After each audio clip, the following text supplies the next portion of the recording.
আজকে বানাবো ডালিয়ার খিচুড়ি। যে ডালিয়া আর ডাল ভিজিয়ে রেখেছিলাম, এখানে সবজি ফুলকপি, গাজর, মটরশুঁটি, সিম, আলু, সয়াবিন। ইন্ডাকশানে গ্যাস কুকার বসিয়ে দিলাম।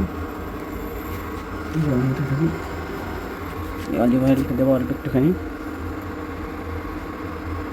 অলিভ অয়েলটা দিয়ে দিয়েছি, তেলটা গরম হচ্ছে। এই লঙ্কা দিয়ে দেবো, আপনারা নিজের যেমন ঝাল খান সেরকম লঙ্কা দেবেন। সবজিগুলো দেবো এক এক করে, লবণ দিয়ে দেবো,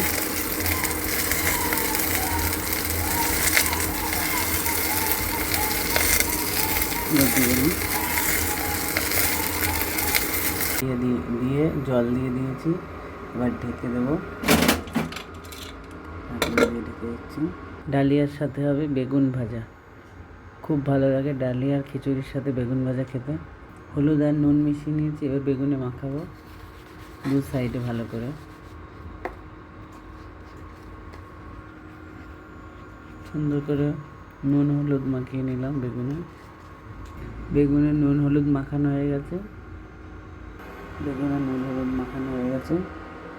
তেল দেবো, কড়াই বসিয়ে দিয়েছি, কড়াইতে তেল দিয়ে দিয়েছি। বেগুনগুলো দেবো।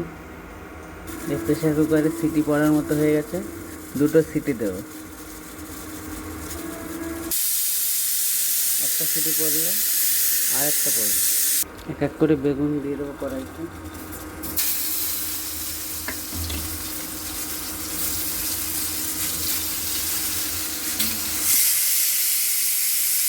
একটা সিটি পড়ে গেছে, এবার বন্ধ করে দেবো। বেগুন ভাজাটা ঢেকে দিয়েছিলাম, দেখি তেল এবার উল্টে দেবো। এই যে এক পাশে হয়ে গেছে, আর এক পাশে আবার ঢেকে দিচ্ছি। ডালিয়া খিচুড়িতে আর একটা সিটি দেবো।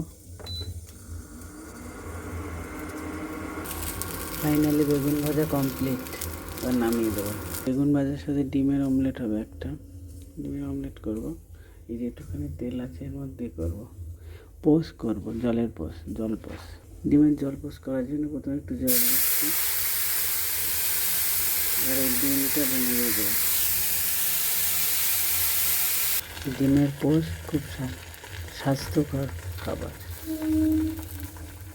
ফাইনালি দেখতে এরকম হয়েছে। এবার সুন্দর করে এটা মিশিয়ে দেবো, জিরের গুঁড়ো দিয়ে দেবো, তোমরা চাইলে ম্যাগি মশলাও দিতে পারো।